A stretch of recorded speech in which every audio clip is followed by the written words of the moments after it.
haven't had a chance. Okay, got the wish list and, you know. Welcome to the Board of Selectmen meeting for July 8th, 2013. Let's begin, as usual, with the Pledge of Allegiance. Pledge allegiance to the flag of the United States of America and to the republic for which it stands, one nation, under God, indivisible, with liberty and justice for all. I will point out that we are utilizing the new rules where Gary Fowler has called in to participate in the meeting. And I believe, Mike, he is available. He is, his vote is still valid, correct? It is. Great. So, Gary, thank you for calling in. Thank you, and you're welcome. Okay. So, we have the warrant to be signed. For those of you who have not signed, we might actually be we're all set on that. And then we have minutes. So I will entertain a motion to approve the minutes from the, so this is the 4/29, 7 p.m. general meeting. So moved. Second. Motion and a second. Any discussion? Gary, any questions? I'm going to abstain because I was not able to get on my email, so I've not seen them, so I will abstain. Okay. All those in favor? Aye. Aye. Aye. Opposed and abstain. One, Gary. Mr. Chair, I move that we approve the executive session meeting minutes from 6/3/2013. Second. Motion and a second. Any discussion? All those in favor? Aye. Aye. Opposed? Fowler abstain. Abstain. Okay, great. Thank you. Mr. Chair, I move we approve the general meeting minutes from 6/3/2013. Second. Motion and a second. Any discussion? All those in favor? Aye. Aye. Fowler abstain. Thank you, Gary. Okay. So our first order of new business is request from the Cultural Council for a 2 one-day liquor licenses at American Legion Park. And we have someone here, yes? Yep, right here. Come on up.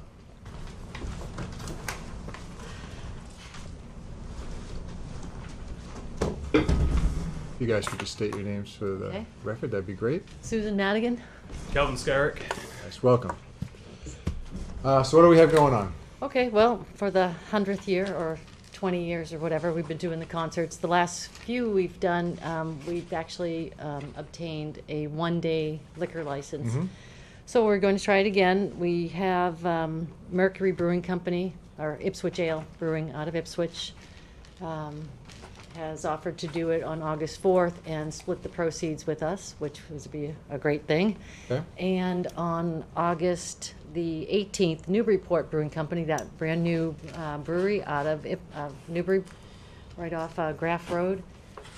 They just had their grand opening last weekend, and or the weekend before, and I was lucky enough to go there Okay. and drink some good IPA. But Greenhead so, IPA, yeah. right? Yeah, okay. So they said that they would be willing to do it, and again, give us a portion of the proceeds. So we've done it before. We haven't had any issues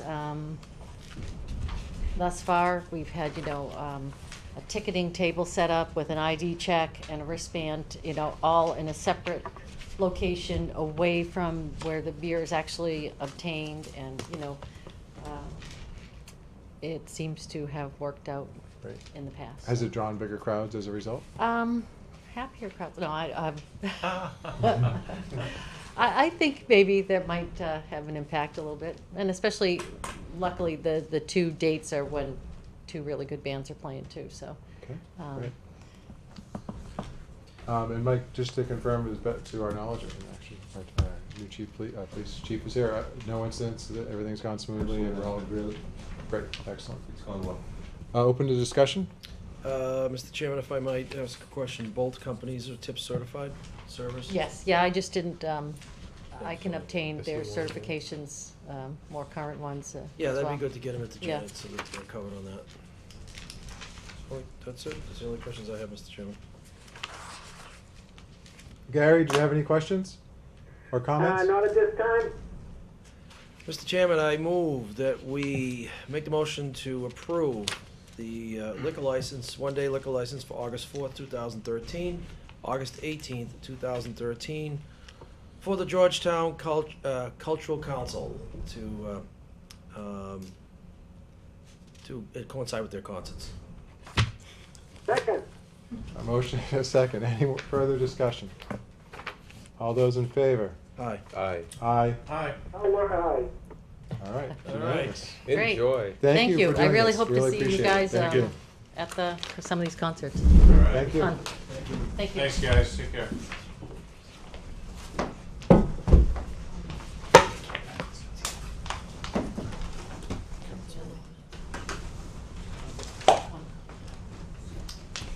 Okay, Chief Okay, Cudmore. thank you. Good evening. Welcome. Thank you. Welcome on your new role. I believe this is your first appearance now, officially coming back to us. Yes, and I That's hope great. many more. Many more with smiles on faces and Absolutely. positive stuff. It looks like I have a lot, but I don't. I just have a couple of updates for you too, as well as the reorganization plan. We had visited our last time concerning the ice cream truck vendor situation, and something else has arisen relative to civil fingerprinting with regard to not only ice cream trucks but other public employees. So we got a notice from General Counsel from Mass Chiefs saying that we need a bylaw, another bylaw pursuant to the police department printing people for civil purposes, not criminal. It was coming since last year, but they finally came out with their ruling. So I made some copies for you just to peruse at a later date, but I'll bring that draft bylaw to Mike's office to see when we want to act on that. It's something we definitely will have to do at some point. It doesn't seem complicated, but it's kind of strange. You know, there's always legislation, but then they want cities and towns to adopt their own bylaw to back up the legislation. It happens a lot. So, you want one of those, Mike? Yes, please. Okay, And I'll put aside a package for Gary too, so he can. thank you. I did make him copies. The second issue is the signing of a mutual aid pact with MEMA. It appeared when I took over as EMD that it was something that was basically just an oversight. So what I did is I made copies also of the pact. I have a map here. This is an 8-page package, and it just shows all the communities around us that are actually involved in the MEMA pact, but for some reason we're just not. So when I did the changing of the guard, so to speak, with MEMA, they asked if we could tighten that up. So it has to be signed by the board. So I made you copies of what it's about. Don't need to sign it tonight. I just wanted to get that on the agenda somehow so that I can be up to date. I'll pass this around. We saved 50 pieces of paper if we just look at it. You'll see Georgetown here for us with really good eyes. We're up in the center here. We're white because we're not participating in any pact at all. So all of our neighbors are. So I'll leave that with you to review.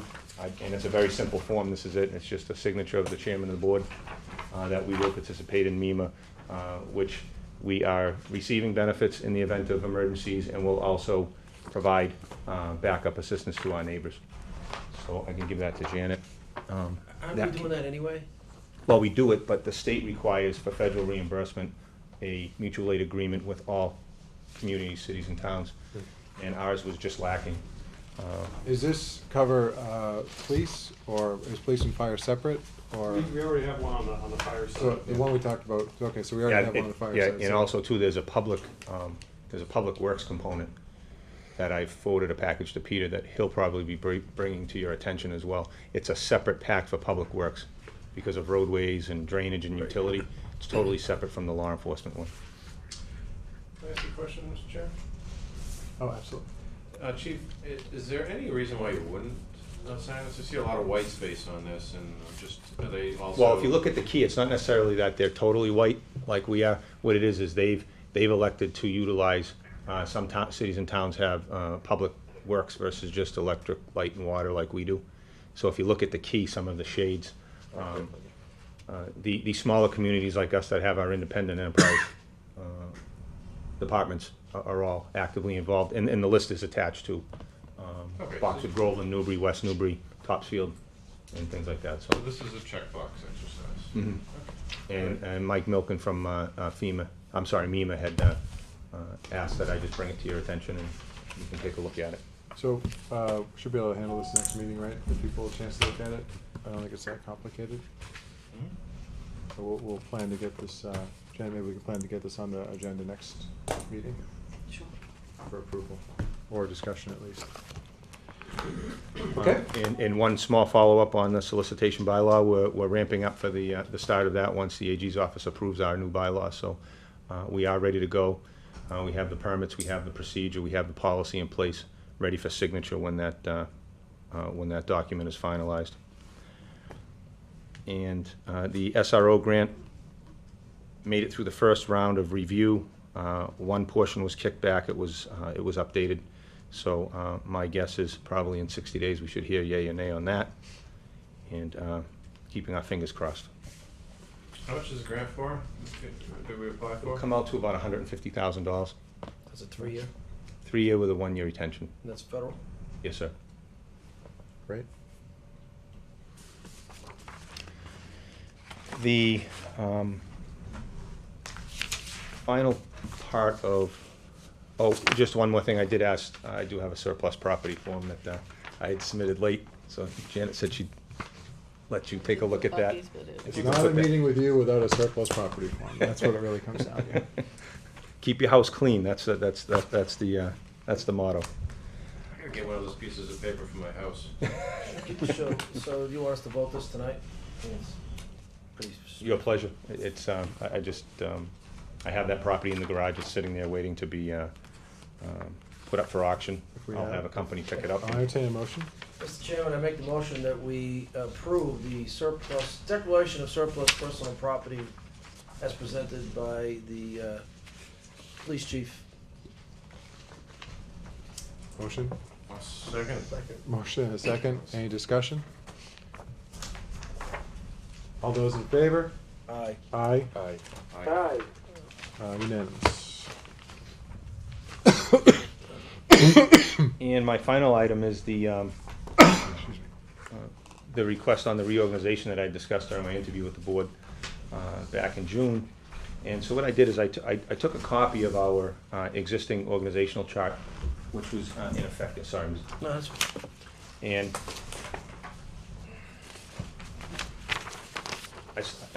I start with this only just to show where we were and where we obviously hope to go. As you can see, when the chief was in place, Chief Mulligan, he had 2 lieutenants, 2 executive officers, 2 second-in-commands. So the department was somewhat delineated in half with various responsibilities. The problem with it was that it became very convoluted for some of the ground people to get to certain areas of responsibility that they were responsible for, because they had to go through either one side of the house or go to the other side of the house. And the most complicated part was the fact that Tom DeJoy's position as a detective supervisor, he had every delineated responsibility as a sergeant. However, he was not appointed as a sergeant. He's in the command staff union. His pay as representative was, with the exception of a small adjustment, which is budget neutral. And something as simple as Detective Supervisor DeJoy issuing a citation book to an officer, he cannot do, because the law stipulates that only sergeants rank a sergeant above. So the first major step in the new plan, which I'll pass out here, was to change his title to sergeant, because his job description is such that he is a sergeant by definition, with the exception of the title. The title came from New Hampshire when the chief took over back in 2003. And the title, Detective Supervisor, is for very large departments that have various divisions within a detective unit. For example, if you have a homicide division or a property or larceny division inside a detective division, in a department our size, Tom is a .5 detective position, at the PD, and then Jim Rudden satisfies the other half. Being able to classify him as sergeant balances the police department. It puts a sergeant on every shift. It puts a supervisor on the weekends that has the delegated authority. Probably the biggest thing that Tom will do as the sergeant, and taking the board's advice with regard to delineated responsibility in my new office, is handle that solicitation process, because that's going to be a busy time for us, and having someone at the rank of sergeant will certainly satisfy that. And the most important thing is this reorganization was reviewed with the police department, and I got 100% sign off by the patrolmen's union and the command staff union. So the fact that the union signed off knows that it will create that supervisory balance that we've been lacking. And the position of executive officer, as you can see, comes with more delegated responsibility, as it should. And if you notice, from old to new, my office has 5 or 6 different responsibilities that I said I'd elect to keep. And they're responsibilities that a small agency like mine should be within the chief's office. So that's why I'm keeping those things: recruitment and selection, risk management, which was not on the old chart, which is probably one of the most important things that we do. And then professional standards is internal affairs, and obviously budget and finance. So we're excited about it. I think that getting that 100% consensus was probably the most important aspect of it. So that's the first major change that I'd request, is that the detective supervisor be appointed as a sergeant. And then coupled with that is the position of animal control officer. What I've been doing in the last year is analyzing and monitoring the animal control position. And what we have right now is we have 16 hours at reserve pay. So 2 days a week, we have someone who works an 8-hour shift to handle animal control calls and services. I'm recommending that position, it's an assignment, it's not a contractual position, it has nothing to do with the union, it's a lateral assignment, be offered to a full-time officer with a small stipend, so that we can increase our animal control coverage from 16 hours a week to 40 hours a week. And we post a position, see if we have some interested candidates. Again, that's budget neutral, there's no cost. It just increases our coverage, and it gives a little more accountability to the program, and they'll work directly underneath the sergeant. And we also, in doing this, the test that I've been performing, we have about 1,100 registered dogs in Georgetown, and we probably have 500 that are on a list right now that are either not registered, not living here, deceased, we don't know. We're getting after that right now. But in 1 month alone, by assigning someone specifically just to do that, we've been able to handle 92 of those animal registrations, whether it be take them off the rolls, get them to pay their registration fees. And we've generated revenue of almost $2,800 by doing that. Great. I was one of them. To clear those books. You didn't register the damn dog yet. Yeah, so, you know, and again, it's not an aggressive tactic. We're trying to be progressive so that we don't have our town clerk with their hours. Their responsibilities are to ensure under the law that all of that happens, but as the enforcement arm, we're trying to help her office. And it's been very successful. The ACOs work very well with her.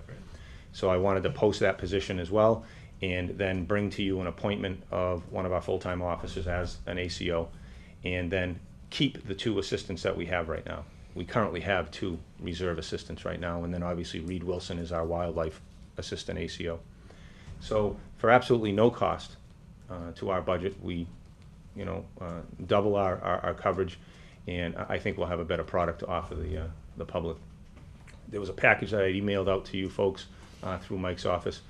There were a lot of changes in October of 2012 relative to the handling of dogs by the licensing authority, by the appointed boards, and it's significant with regard to nuisance animals, aggressive animals, and barking complaints. So there's a lot more that we have to do before we can ever bring that to the authority to determine if we're going to take action, and they've actually limited some of the actions of the boards too. So it's getting a little more complicated. So just throwing someone out there and hoping we provide a service for that money. It's about $13,600 budgeted for animal control right now, and that will remain as is. And I think we can just provide a better service in that regard. So that's my second request.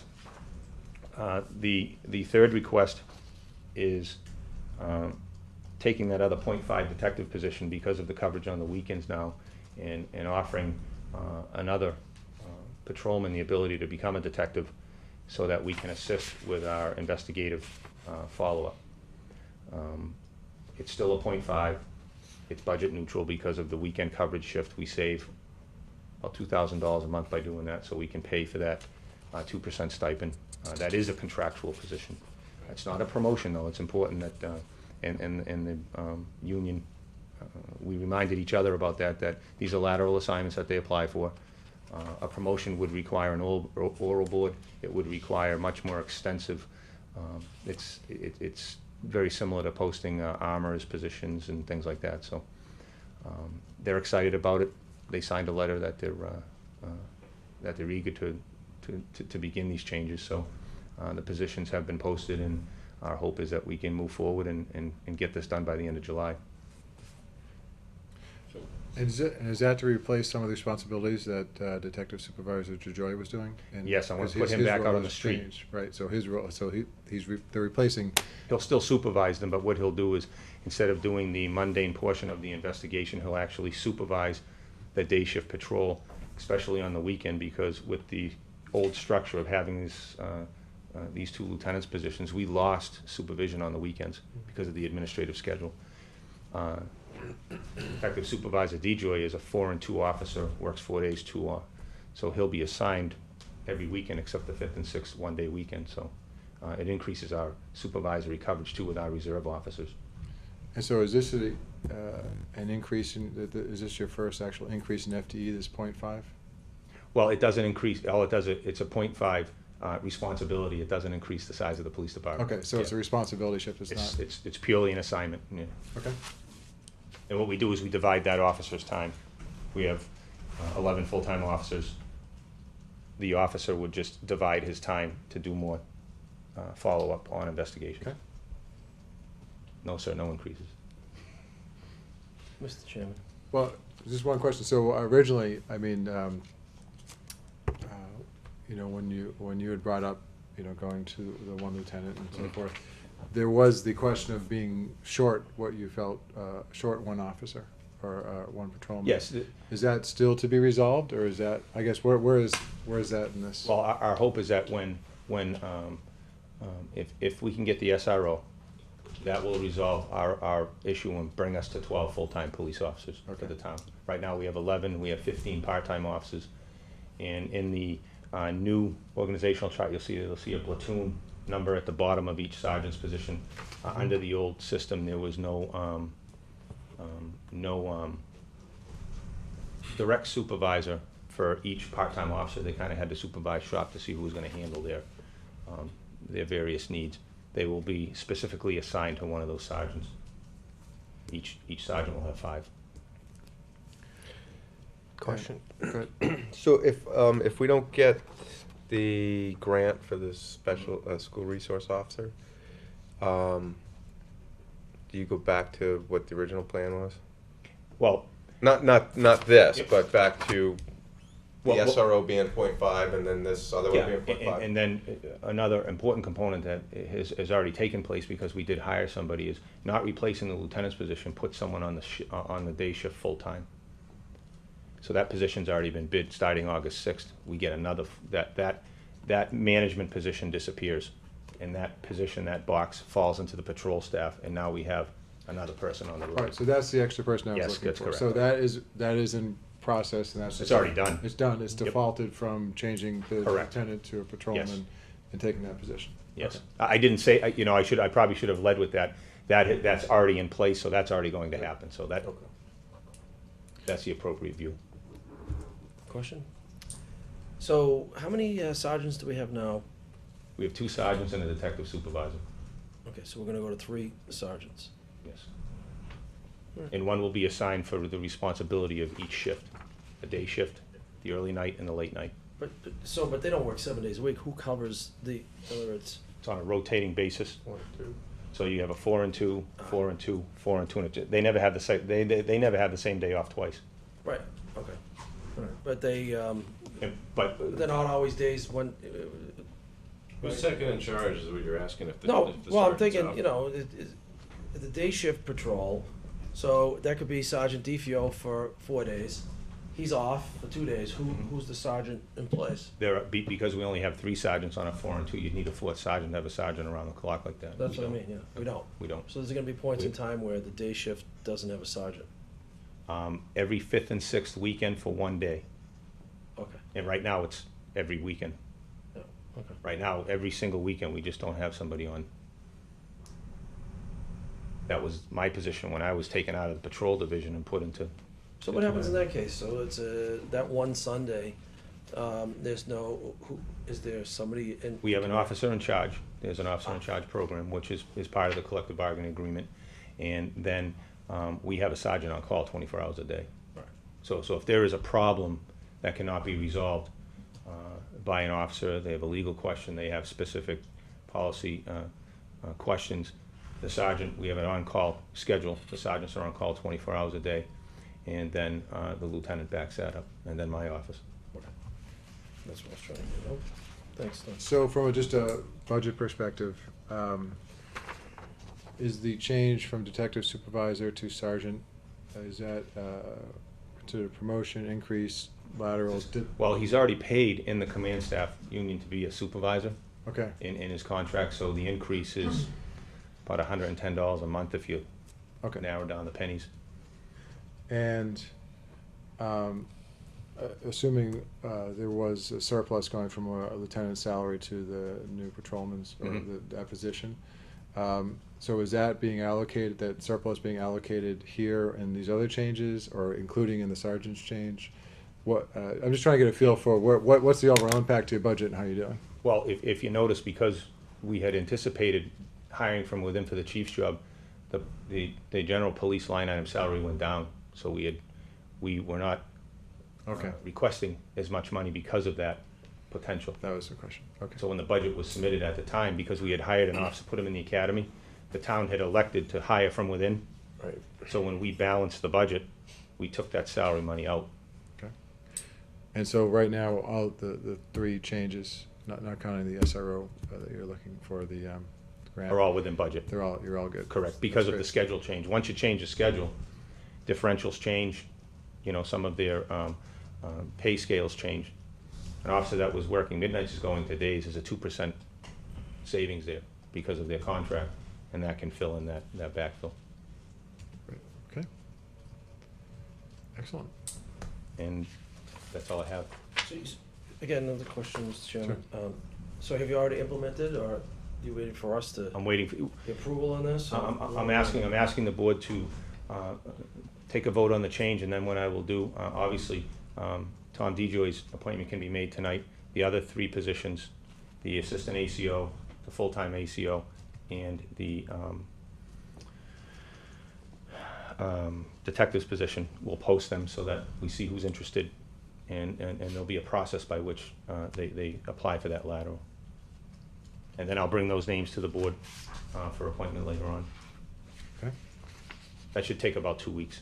And there's we don't have to post to Joyce the promotion, well, it's not a promotion. No, it's not a It's promotion. That's why I classification. got approval from the unions to ensure that they were okay with it. And I have a written letter from both unions. So when we do the appointment section, then we just want to We do could appoint Tom, just appoint Tom DeJoy a sergeant. as a sergeant. Okay. So, Mr. Chairman, I make the motion to approve the reorganization of the Georgetown Police Department as submitted by Chief Donald Cudmore. Second. Is that a second? Second. We've got a motion and a second. Any questions? Gary, you been able to hear okay? Yes, I have. I do have a question. The animal control officer, was that position still shared with Groveland? Well, what had happened, Mr. Fowler, was Groveland lost their animal control position, and Okay. they're currently in the process right now of rehiring.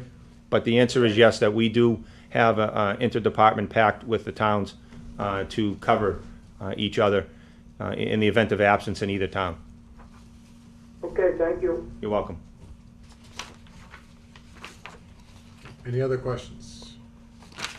Okay, motion and second. All those in favor? Aye. Aye. Aye. Thank you very much. Unanimous. Thank you for communicating, as always. Thank you. Appreciate it. Thank you. And Mr. Chairman, if I might make a suggestion while the chief is here, why don't we just do that, a quick appointment? Get that out of the way? Or, It's a 1-year appointment? yeah, let's just do that while the chief's here, just in case Sure. somebody did it right. A 1-year appointment, but we do it for 3 years. 16, right?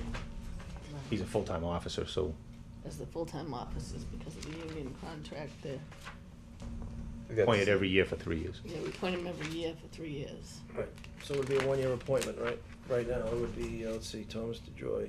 Well, we go to 216, 3-year. really 3, but we do that every year. Do we appoint it every year? Mhm. Yeah. We do. All right, so, Mr. Chairman, I make the motion that we change Thomas DeJoy's title to sergeant from Detective supervisor. detective supervisor, effective immediately with a term to expire 6/30/2014. Motion, is there a second? Second, but I thought we had to go to 16 on this, right? No, they're all, if you look at this, they all go 1 year, and you just keep doing it every year, right? They're all, if you look at, right now, all of the, The reserves are Yeah. 1 year, but the The- officers Yeah, are. you've got to do them for a 3-year appointment, and then we would just redo it every year. well, it's not, okay, all right. So I amend my motion to 16, rather. Second? Motion and second on the amendment. All those in favor? Aye. Aye. Aye. Aye. Okay, now to the actual motion. Any discussion? Okay, all those in favor? Aye. Aye. Aye. Aye. Thank you very much. All right. Thank you. Thank you. Um,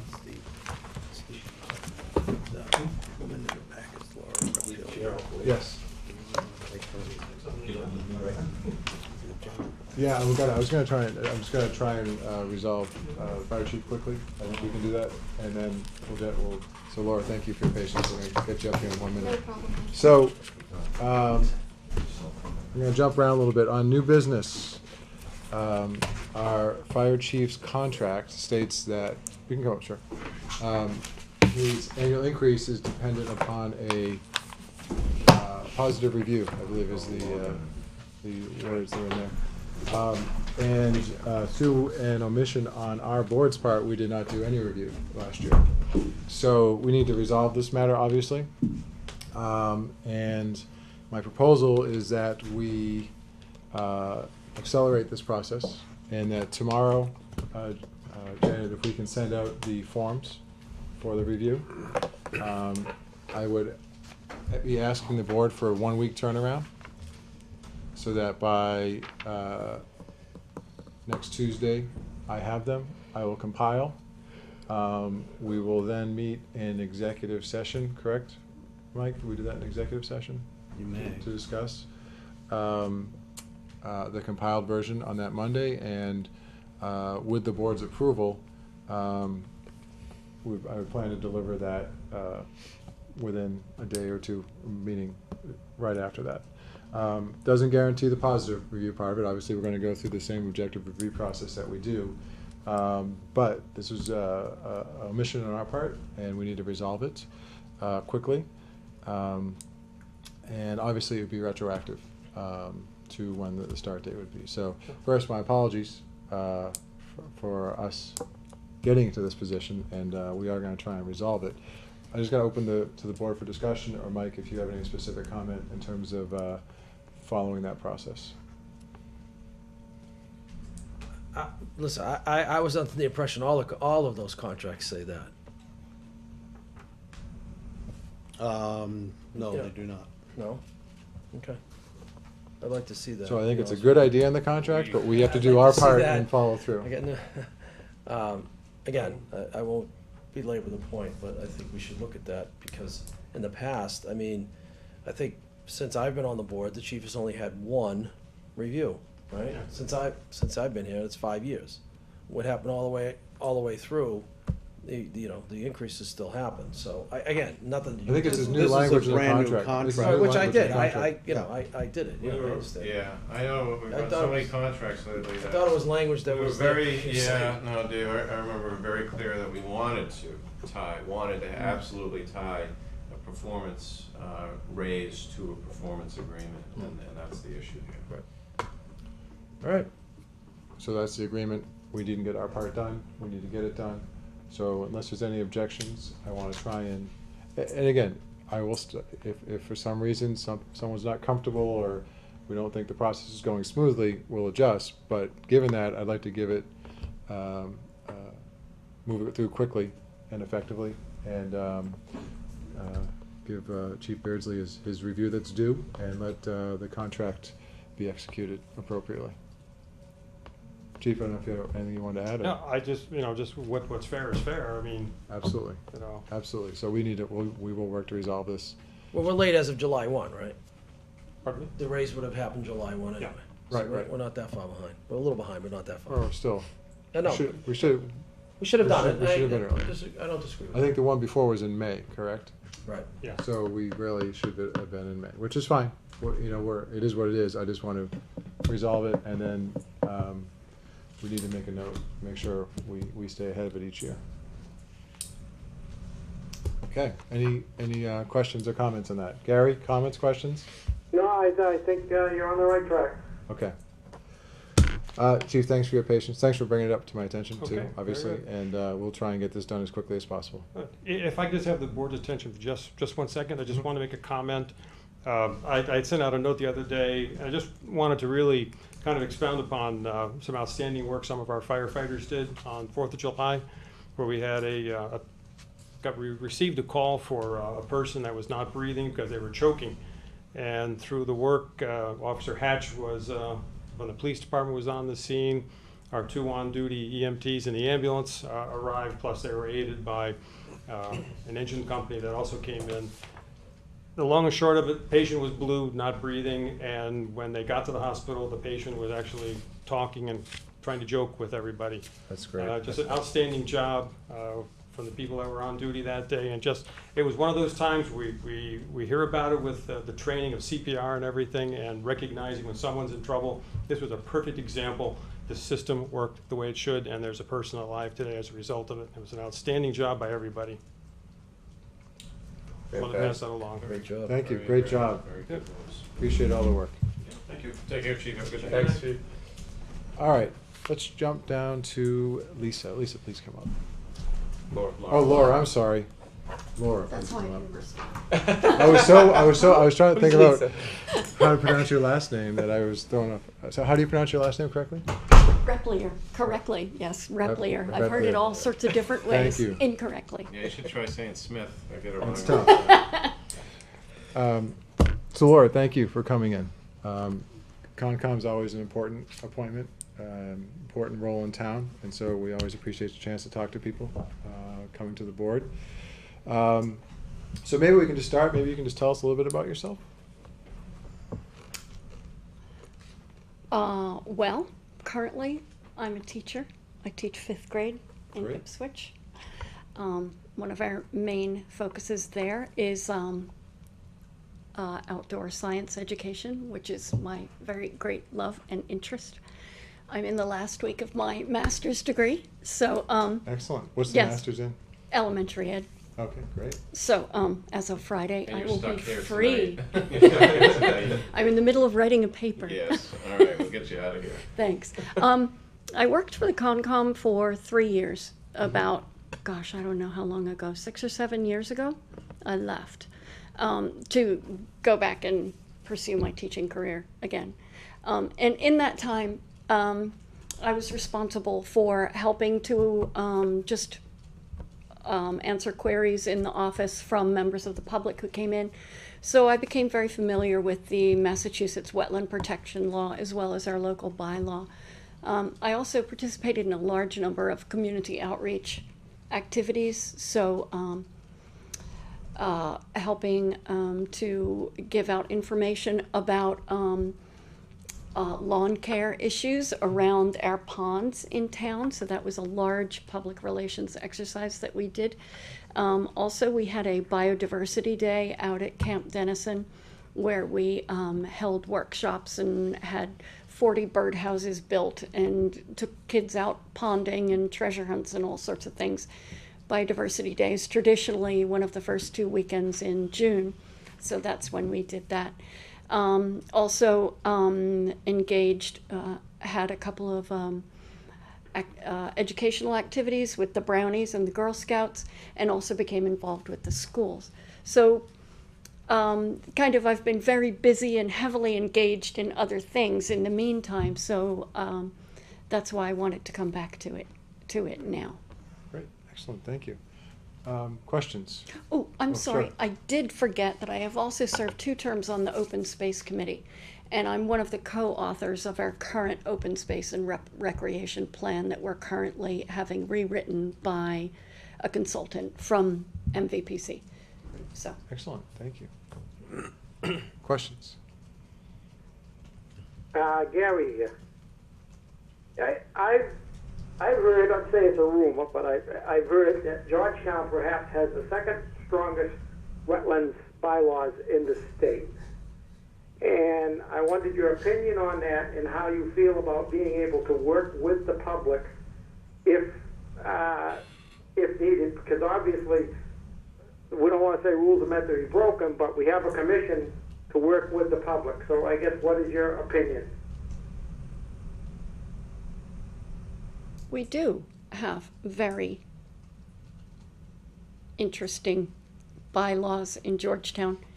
We have a very interesting environment here whereby a lot of our land is actually wetland or has rivers, perennial streams. We're a very, very, very wet community. And so I'm very, very aware of the public health benefits of protecting those wetlands in terms of, you know, we've had a lot of flash flooding warnings. Wetlands are invaluable for protecting us from flooding. We also have a lot of need to protect our wetlands so that we have protection for or from septic system encroachment into our water table and things like that. So I understand that there are frustrations with our bylaw because it is fairly stringent. On the other hand, I do feel that it is important that we protect our public health and just the our property. When I arrived here, one of the first calls I got at the Conservation Commission was someone calling about a brownish yellow bubbling thing appearing in Rock Pond. And it was a septic system that was leaching into the pond and creating a giant septic scum in the pond. And that is something that we need to really work with homeowners for. American Legion Park is just very, very important and very beautiful. And one of the things that's very important there is the water quality. So, you know, we were working very carefully with the Board of Health to guarantee the water quality in the pond, not only in terms of pollution and leaching from septic systems, but also lawn care and geese, but also invasive species in that pond, which were threatening the pond.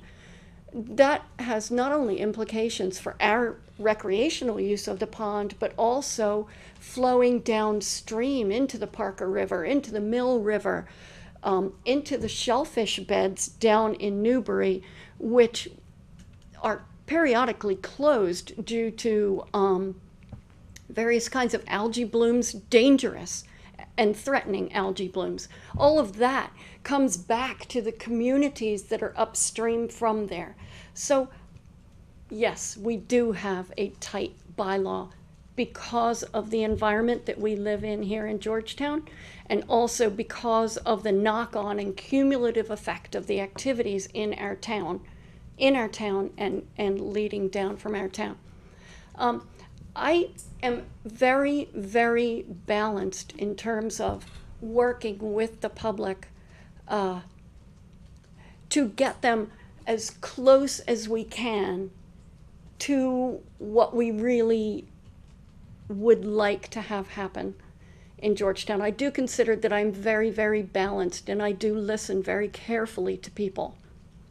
So yes, that's a very important charge that you have as a member of the of the Conservation Commission, is balancing all of these needs we have and the rights of property owners to enjoy their property and to exercise their rights to their property. So we do need to balance that, and I consider that I take that into consideration very carefully. Great. Thank you. Excellent. I have a question, I just have a comment. Laura, you obviously have an incredible passion for conservation in town, and I certainly can appreciate that. And with your experience and desire to help the community, it's refreshing to see someone who wants to come and help volunteer. We're not getting too many of those lately anymore. I think it would be helpful, though, if you could pass this on in your desire to be successfully appointed tonight, and if you are successful, that if we could just do more proactive community outreach. I think that people just don't understand why we need such stringent bylaws in town. I'm a pro-growth person by heart, but I'm also I'm the other way. So how do I make sure that I'm even thinking about the conservation aspects of property if I'm a property owner? So I think it would be helpful for folks like myself to understand the why before I get too deep into, say, oh no. I agree, and as I said, that was one of my focuses when I was with the commission. And you know, we do have a particular issue with our downtown. We would love to develop our downtown and make it more financially viable and expand the opportunities downtown. And I believe that there are ways of accommodating all of those needs that we have financially and developmentally for the town, as well as protecting the resources. Gosh, our town is in the middle of a wetland. There's a beaver dam right behind, not CVS, Crosby's. Close enough. Gee whiz. And one of the other first people I dealt with when I worked here was Mr. Rousio, who called me into the basement of his shoe store. He had a stick he had been using for 35 years to measure the amount of water in his basement that was being caused by runoff from behind the CVS Plaza. So when the CVS Plaza was put in, it interfered with the percolation of all of that water. There's a stream that comes right down that hill, whichever way I'm gesturing. Sure. And so we attempted to manage it with catch basins, etc., but it wasn't working. It was percolating up, and he had 30 years of measurements of water in his basement. And this was, you know, typically April, where his basement was getting very full, and he was very anxious about that. So, you know, these are long-term consequences of us developing in our kind of environment. So I want to protect people like Mr. Rousio from having his shoe store flooded, and to protect various other people in town. I dealt with another family who lost their horse farm because it became so wet because of development that happened up the hill from them. The trees were cut, houses were built there, the runoff came down the hill. They lost their use of their and enjoyment of their property because of development not far from them. So it's not a capricious thing. No, I don't want you to do that, but I want people to be protected in the future, bearing in mind that all of these things have a knock-on effect somewhere down the road. So I think that's why we have our bylaw, and that's why I would like to eke people towards following that bylaw and understanding why we have it. Excellent, great. Any other questions for Laura? I'd just like to say, thank you for coming forward, and thank you for coming forward again. And I know when I was running, we chatted, and great role model for Teddy. So thrilled to have you back, and hopefully we'll get more people that spread the word, just in town and through your friends and neighbors and your network. That we're always looking for people to volunteer for various boards and various capacities in town. So we really applaud you for stepping forward. So Absolutely. thank you. Great to have a volunteer, and then a volunteer who has passion and knowledge. And, well, That's even better. That's the trifecta. So thank you. So at this point, I would entertain a motion for the appointment. Mr. Chair, I move that we appoint Laura Replier to the Concom, the term to expire 6/30/2016. Second. A motion and a Excuse me, second. Any more discussion? All those in favor? Aye. Aye. Aye. Aye. Aye. Very unanimous. Thank you for taking the time. to Welcome stop back. by. Thank We you. appreciate it. Thank you Thanks so a lot. much. Okay, bye. Have a good night. Have a great Good luck night. finishing up your work. Can't Thanks. sprint out fast. Bye. Okay, the OPEB trust agreement. Mike, can I call on you for this? Yeah, when we, 2 town meetings ago, when we adopted the law that allows us to have an OPEB trust, the next logical step was to set up the trust agreement. We didn't do that until I was talking with legal counsel, and he said, well, since you've already adopted this, you now need to have a trust agreement.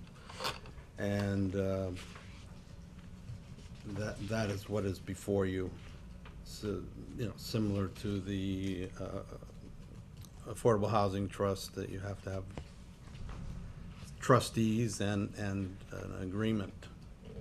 So once we have the trust agreement, then we need to appoint trustees of it. And I believe the selectmen can serve as the trustees too. Okay. And what's the process for this? All we need is an affirmative vote adopting this trust agreement tonight. Okay. Mr. Chairman, I move that we create the other post-employment benefits trust as presented. Second. Motion and a second. Any discussion? Gary? I'm going to abstain. Okay. Well, Anyone? I'm going to have a question on the trustees. I think by adopting this immediately, town accountant, town treasurer, chairman of the board of selectmen, and current chairman of the finance committee and current town administrator automatically Yes, go on. But we do have to do an appointment, though. yes. Okay. Doesn't say anything about length of length of trustees' term. At least I couldn't see that when I read through it. I think it would be an annual appointment because those positions may change, right? Yeah, I would think that would be. What do you call it? What would I call it by virtue of employment? You know, Election. Ex officio. yeah, ex officio. But anyway, I mean, Well, let's once just we do it for adopt a it, year. If we have to reappoint him for 3 years, we can always do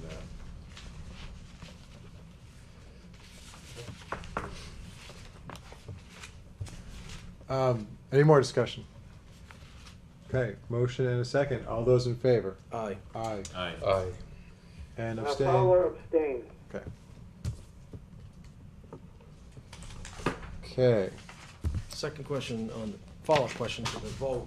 Is there money in the budget to put in here? Do we appropriate anything yet?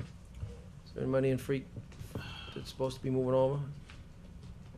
We appropriated $50,000 at town meeting. So that'll happen in fiscal, well, As of July 1, July here, 1, it's okay. there. good. Well, it's not there yet because she hasn't set up the account yet. But, Right. Right. all right. It's authorized to But when be we there. get to appointments, I'll hold this open because we're gonna have to make the appointments, right? Yes.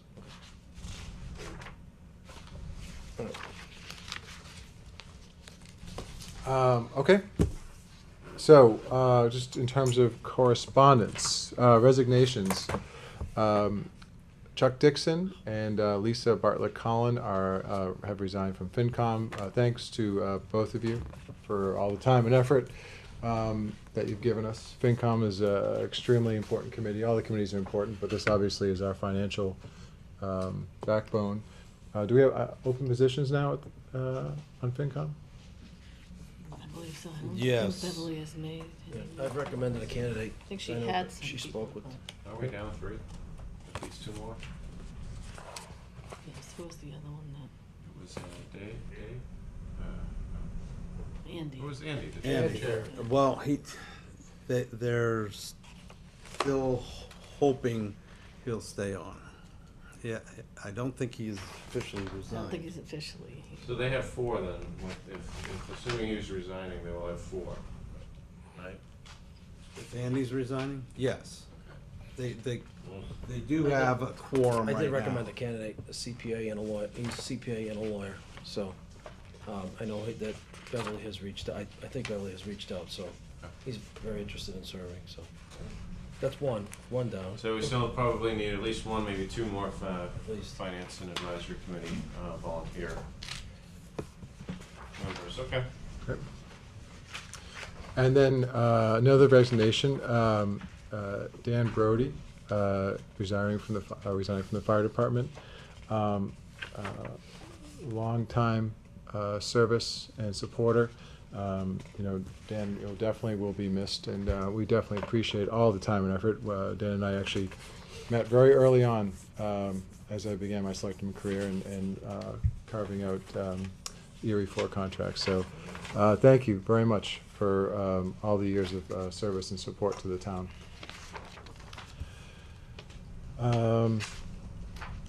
I actually messed up and didn't bring my financial management review for the DUR discussion, and I can see the disappointment in your eyes.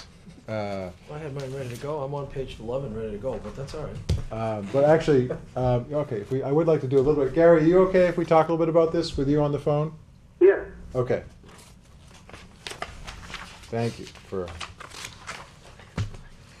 So we are on, I believe, Page 11. number, we have 11, but the first piece was number 7, assign personal oversight to town administrator to span the personnel board. I think that's where we left off.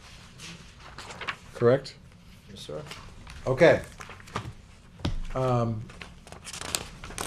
So, again, we are in the, let's talk about it, pros and cons, thoughts, concerns, process, where we're at, not decision time at this point.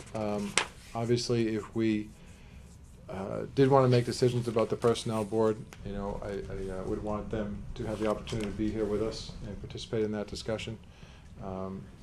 So, Mike, maybe you can give us a little bit of an overview of what the thought is here and what would happen, and then we can discuss. Well, it was the DOR's opinion that since we have an HR person, which is the town administrator, that the personnel committee would be redundant and not necessary. I know they haven't done a wage and salary survey in a long time, and any changes to that classification system need to be approved by town meeting, by law, not by the personnel committee. The laws have changed, and/or we just weren't following them in the past. So they feel it would be better to do away with the committee. Okay. And I know someone has stepped up to give them a quorum at this point, but how long have they been without a quorum? Well, actually, they don't have a quorum because the third member was the rep from the finance committee, and she resigned. She resigned. So Okay. and the finance committee has yet to appoint a representative to the personnel board. Okay. But were they without a quorum for an extended period of time? No, they had 3 members. But, Okay, good. But the employee member resigned late last spring. And then with the finance committee member leaving the finance committee, there's one person still up. And actually, I think that person was up for reappointment, and that person, according to legal counsel, remains on until somebody else is reappointed. Right. But right now, we only have one member of the personnel committee. Okay, and just to clarify, I'd asked to hold up reappointments until we had this discussion. And secondly, this is not a discussion of the dedicated people who have participated in this board and helped support it. This is more the discussion on the board itself, its function, its existence, its practicality, and is it the way to move forward. So I do want to differentiate between the two. It's not about the people. We always appreciate everyone who's volunteering their time and working to help Georgetown run. This is a structural issue. And again, not looking for a decision tonight, because I think we would owe it to, well, at least the one person remaining there and whoever else to be involved with this discussion, but I'll open it up to thoughts on this. If I may, we share appointments on that, correct? Yes, and moderator and FinCom, I think we should have a discussion with all parties. Yes, agreed. So let's try to set something up, at least the chair of FinCom, the moderator, and Chris Rich was the as the current chair of the Personnel Board. So my suggestion was have them all come in and let's talk about it. Okay. In terms of disbanding a board, what does that mean in terms of what's the official action, or is it inaction that disbands it, or how does that work? No, you disband it the same way you create it. Okay. And I believe it was created by a town meeting vote. Okay, so this would be ultimately this would be a town meeting vote. I believe so. If it were so proposed to do that. Really? I'd like to get legal counsel's opinion on that. Yep, we'll do that. Anyone else, comments or questions or on this topic? Okay, so we will work towards having a joint meeting then with all the parties involved so we can discuss it.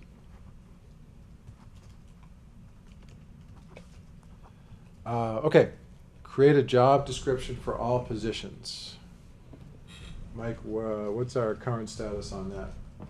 Well, in 2010, at my suggestion to the Personnel Board, I offered to do a wage and salary classification plan, which included the development of job descriptions for all existing positions. That was presented to the Personnel Board in September of 2010, and there was never any action taken on it. Okay, and So it's still viable. The process, as you might remember, I served as a consultant for 5 years prior to coming here, and that was, I did many of those classification studies for other communities throughout Massachusetts, and followed the accepted methods of establishing a rate, rating a position, and then making it fit into a matrix of all different positions, but objectively giving them a point system based on different criteria. So you could actually justify the pay of a I know some of the well, it was shared with the employees. Basically, because of the requirements of just for one example, the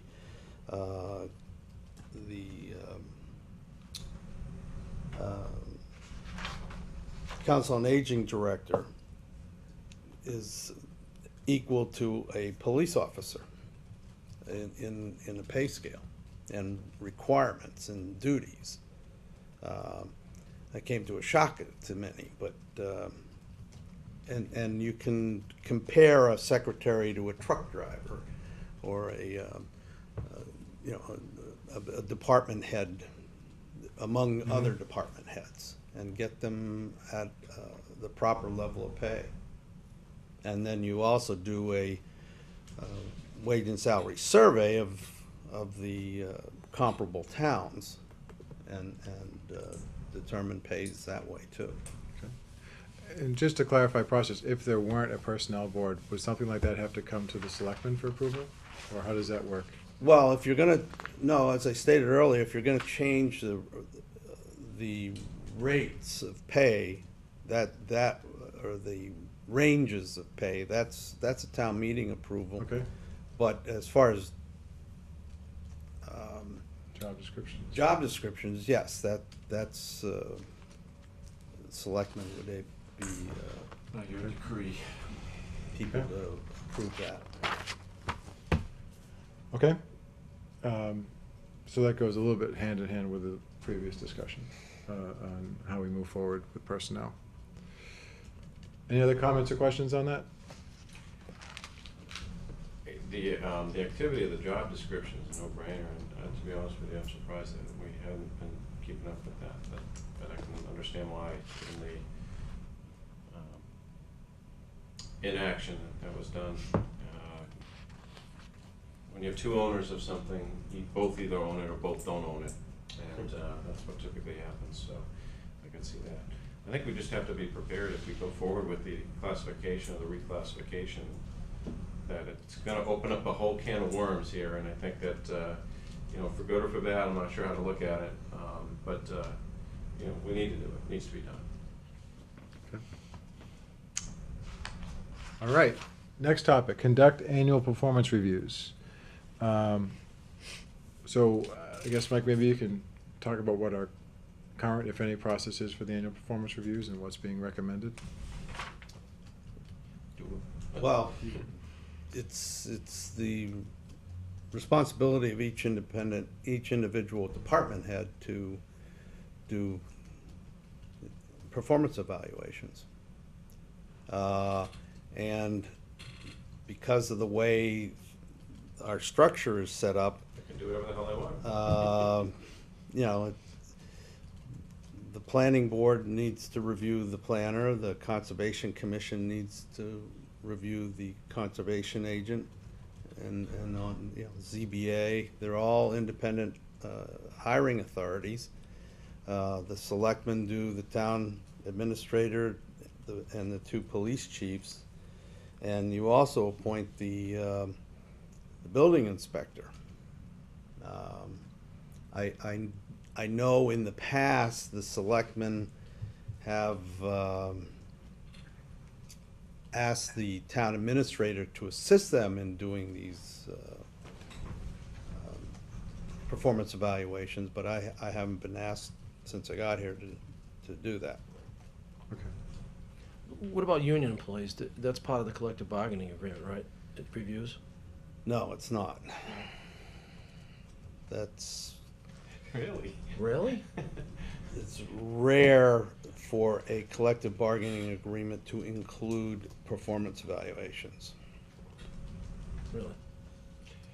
Yeah. So does that mean we could not do performance evaluations for those employees? You'd have to negotiate It'd have that. to be. We cannot, Okay. no. Mr. Chairman, just one comment is, we could use your help as a board to make sure that we have a schedule. I know we only have 3, but with all the other departments as well, there needs to be a master schedule and someone to keep a monitor that. I guess us as a board, and with your help, can monitor those to check them off that they're being done. I know that comes later. The first is, do we have a framework in place for everyone to do a performance based on some standardized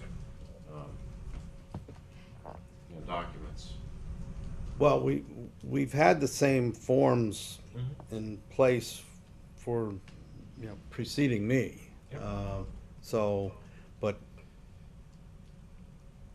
how do you tell an elected board they have to use this form and when they have to do something?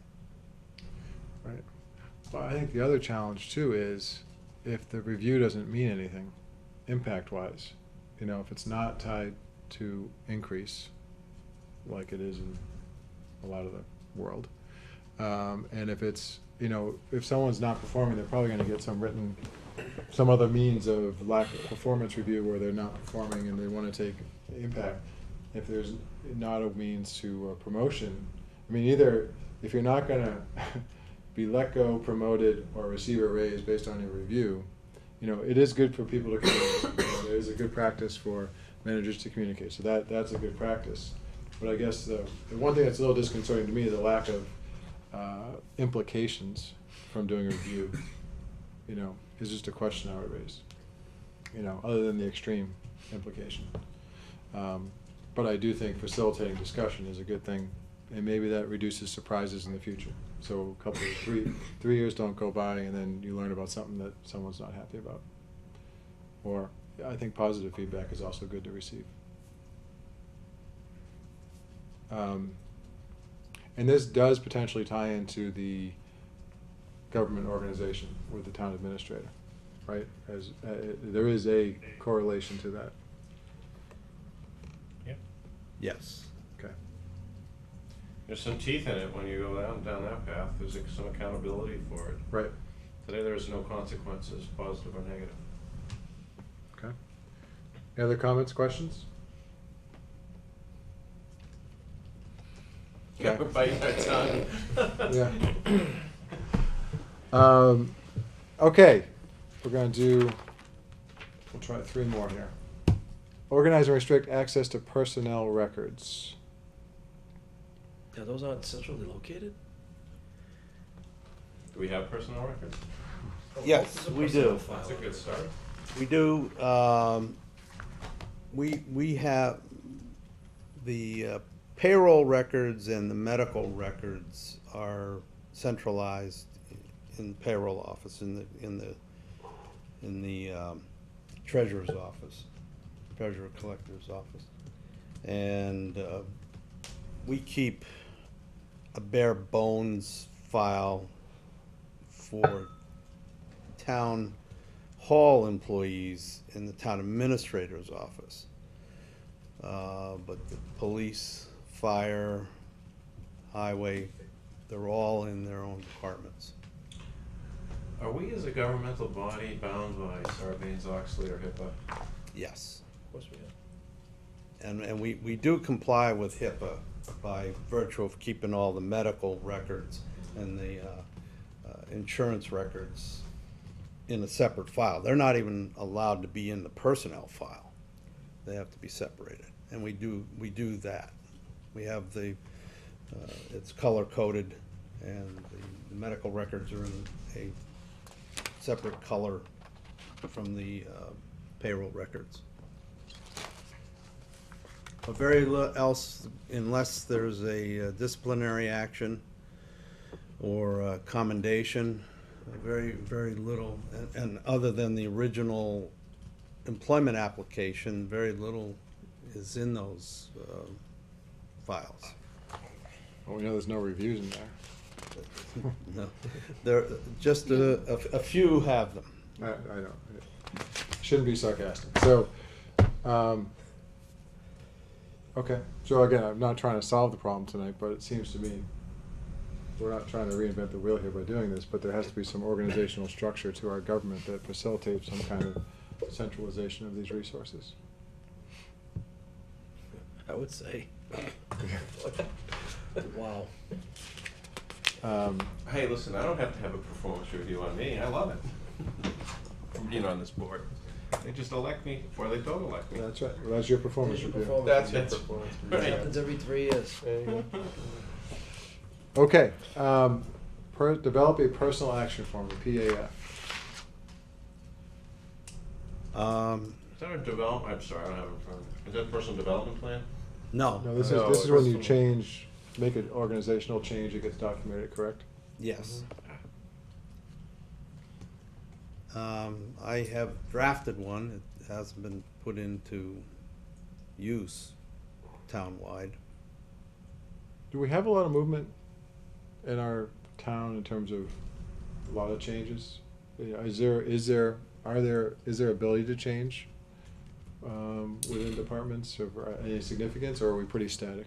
Very static, extremely static. But they're not including schools, right? This is just That's town hall. correct. Yes. And obviously, I think they're tying it into the munis system, right? There is a personnel function in there that can be utilized.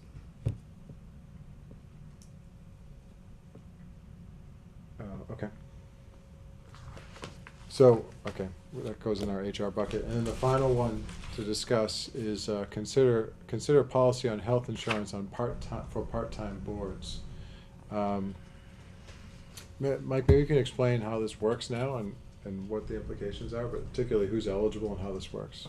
Well, the law says that any elected or appointed official that receives a paycheck from the town is eligible to participate in the health insurance benefits. I'm pretty sure the only board in the town that receives a stipend is the Board of Assessors. Everybody else has given up their stipend or pay. And so the Board of Assessors are the only ones that are eligible to participate. They get the same split that other employees get. And do we know that, I assume this is not confidential information, do any participate in the program currently? One of the commissioners participate. One is, okay. What is the stipend they receive? The full budget is $900. I don't know if the chair gets a little more, but I have to assume it's $300 apiece. So for $300, they can cost us up to $17,000. Yes. Okay. We voted the select board used to get a stipend of $500 when I first Right. started. And we voted that out 4 years ago. And who decides on their stipend? You know, who controls that? And secondly, who controls this policy? The individual boards put in they're the hiring authority, they're the budgeting authority, they put in the budget. The Finance Advisory Committee approves it. It's not done, you know, it's a separate line item in the budget. It's done in you know, broad daylight. Mm-hmm. The cost of the health insurance is in the health insurance line, like it is for every department. So Subject to plan design too, right? yes. So And how would that policy be changed if we changed it so that part-time boards were not eligible for health insurance? How would that change? What's the process? It's a vote by us, right? yes. Just simple vote. Okay. Okay. Okay, Gary, any comments or questions? Just want to make sure we still got you. Just again, it's almost sort of, if it's a state law saying we have to do it, it's sort of a state mandate. But we don't have to do it. We don't. No, it's up to the discretion of the town. This is a town decision.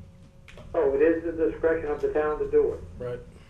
Because I thought earlier Mike said that the state law said that any part-time employees or any employee that receives a paycheck was eligible, or was that a town bylaw? No, that's true. We just have to remove the paycheck, the stipend. But these are, No, I think this you is a can remove part-time the board thing, insurance so they're piece. not No, if they employees. don't get the stipend, they're not eligible for the insurance. I agree with you there, but I mean, Is that a state law, and so is that therefore a state mandate? No, we did the same thing on our board here. We, at one point, we were getting a stipend on the Board of Selectmen, and $500. You did away with the stipend. But without the stipend, you're not eligible for the insurance. I fully understand that. However, I mean, did Mike You say can leave the earlier stipend and still that just get rid it's of the a insurance. state law, or is it a town bylaw, is what I'm No, looking for? it's not a town bylaw. It's a state law. It's a state law that if you receive a paycheck from the town, you may participate. You don't have to, Okay. right, you may. because you have to pay your share. But I think, you know, isn't that Or you based want, on, but that's based on the action of the town, individual town. Doesn't, just says that they may, we may, as a governing body, include them in that and make them eligible. If we don't desire to do that, we don't have to. So we may, if I can ask a question, Mr. Chair, we may be able to just change a bylaw change or something that putting a limit as to amount of hours where a person would get health insurance. Well, that's a state law too, because you have to, part-time employees have to get 20 hours. If they work 20 hours, you have to give them. If they're less than 20, you may. So it's a discretionary thing for the town. So perhaps that's under 20 that's hours. a direction to be looking at also. Well, I think though, according to the DOR, what they wrote is the Board of Selectmen has the discretion to remove part-time elected officials from the list of employees eligible for health care coverage. And this was part of changes that happened at the state level maybe 3 years ago, I think, 3 or 4 years ago. When the new speaker came in, there was a whole, even not only health insurance, but retirement benefits too. Well, I don't think we have an issue. I mean, it's not like we've got an out-of-control issue right now with this, do we? There's one, One individual One who's indi- one participating individual. in it. But the thing is, you know, and we don't need to solve this tonight, but we need to put in a policy for the future. Yeah. I got it. Well, we are paying $17,300 though, right? For that individual? no, I think it's an individual, I don't know, and if I did know, I couldn't tell you. So that could be the family one, or, Yeah, that would be family if it. but the was point is high. that, I guess what I'm looking at is simply that we're paying $10,000 for someone to, let's just say it's 10 or whatever, for someone to be on a board. Yes, Yeah, sure. that's what it comes And down I to. don't think the voting public, necessarily, I didn't appreciate that, understand that's an expensive board position. And obviously, we want to be sensitive to someone who's currently on there, we're not looking to pull the rug out from anybody, but I think it's worth a serious discussion, that's a significant amount of money. Yeah, just remember, a lot of these statutes that were in place and policies that were in place is when we were a town without a town administrator, and it was a 3-member board of selectmen who were almost full-time employees as volunteers. So we just gotta keep up with the times right now. Yep. Okay, any other comments or questions on that? Nope. All right, well, our next meeting or available time, we will take on the IT section. And just, again, discuss that. And again, the goal here is at the end of this, I will work with Mike to put some kind of action plan for the board to review. Okay. And then we can divide and conquer and set appropriate timelines and so forth. All right. So it might seem, like we're not taking action now, but we're doing it on purpose because I'd rather have a discussion being forced to make some of these very important decisions.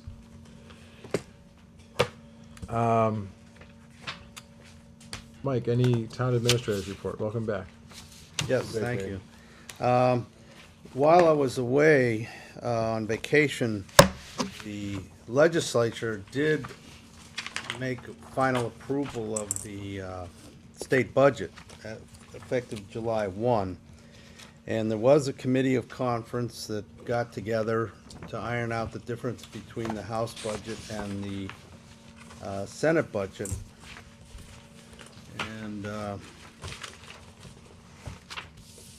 I know how much you hate two-sided forms, but I'm gonna give you one. As long as it's one page, Dave doesn't get too confused. Yeah, you can just, not you just 40. have to flip it over. just have to find my Mine's master only copy. Mine, I it's know. probably here, All right. because this only has one side.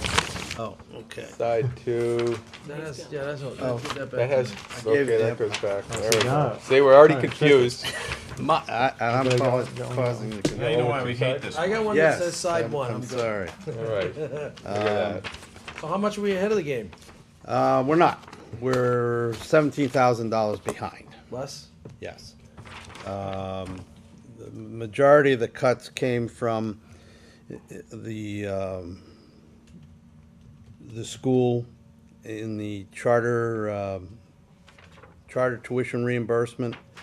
The You can sending. see column number 3. This is what we use for budgeting purposes.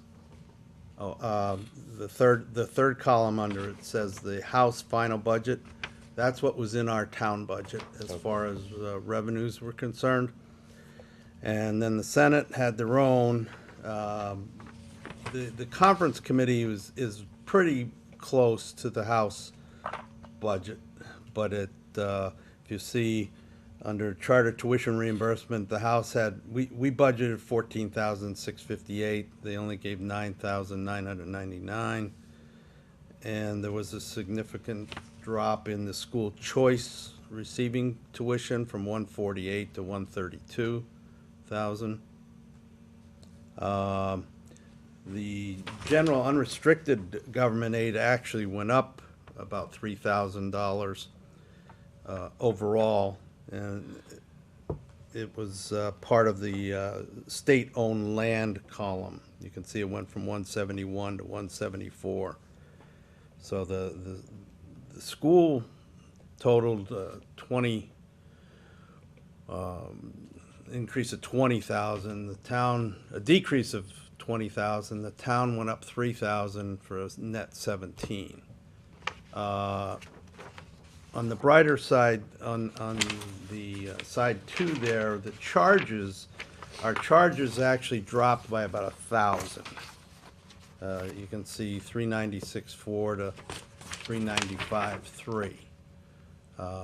So we net 17. We're over budget by 17,000.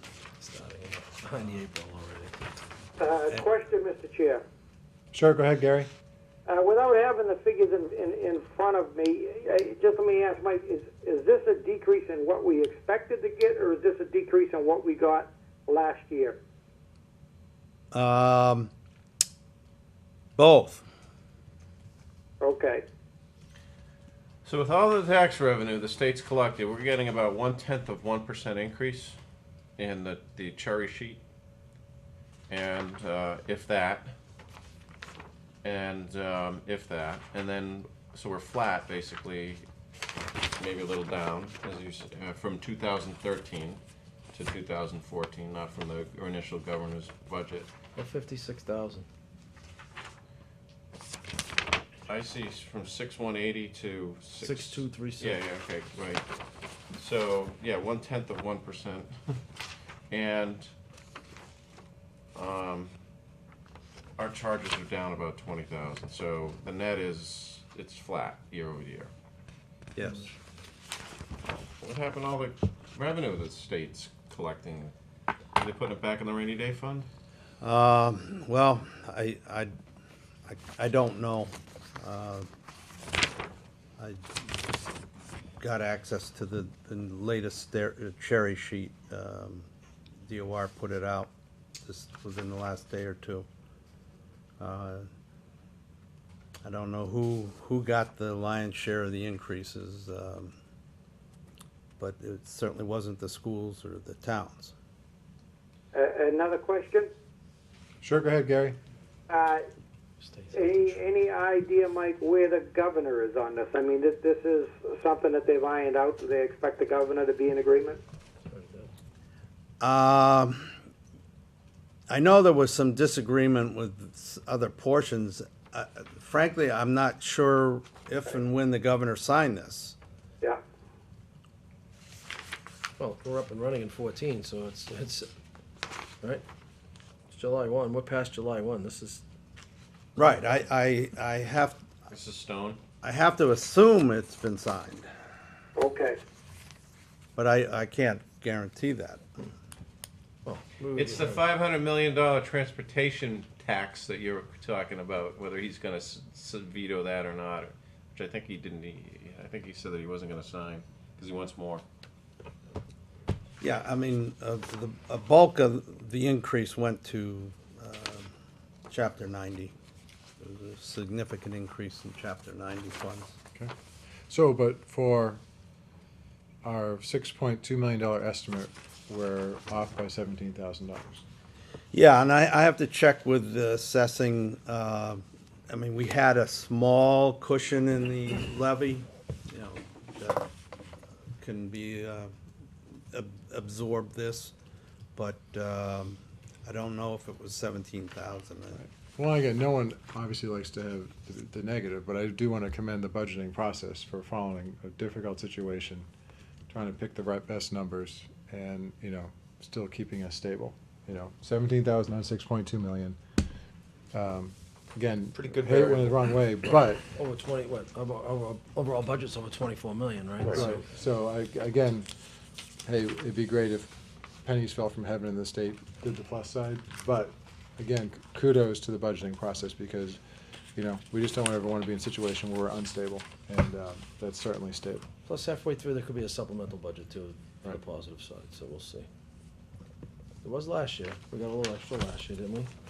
Actually, the governor released it in August. Send him a note. You owe us $17,000. Okay. Okay. All right, Mike, thank you. Anything else? No, and we're winding down the FY13, but everything looks like it's going to be on.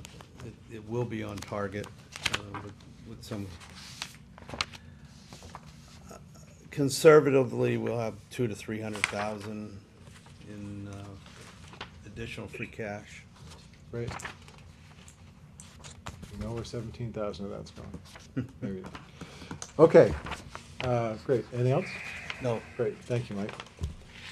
All right. I think our last order of business here is appointments. Mr. Surface, you're always very efficient at this. Would you like to? Mr. Chairman, I move that we appoint the town accountant, town treasurer, chairman of the board of selectmen, chairman of the finance committee, and town administrator to the OPEB trust with a term to expire 6/30/2014. Second. Motion and a second. Any discussion? Just a quick question. Since I'm in that, can I still vote yes? I always ask. Just Yeah, okay. Or no. Just abstain. I can vote no, right? You can. Don't You put may. that guy on You there. can't, it's not gonna work. Okay. All those in favor? Aye. Aye. Aye.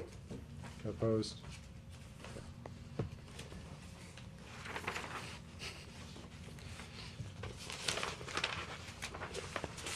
Getting down to it, there's not Yep. many. Next, I'm looking for him. Mr. Chairman, I Page move, 5, there was a couple of. cultural council, right? Yep. Mr. Chairman, I move to appoint Nora Cannon and Carol Shelkowski to the Cultural Council with terms to expire 6/30/2016. Second. Motion and a second. All those in favor? Aye. Aye. Aye. Okay, personnel board, we're holding on. That's a hold, that's a hold. Let's see, I think that's it, Mr. Chairman. Does that look like I covered it, Janet? I think I got them. Didn't see any news there.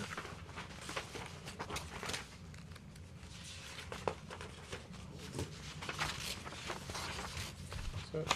Okay, I guess,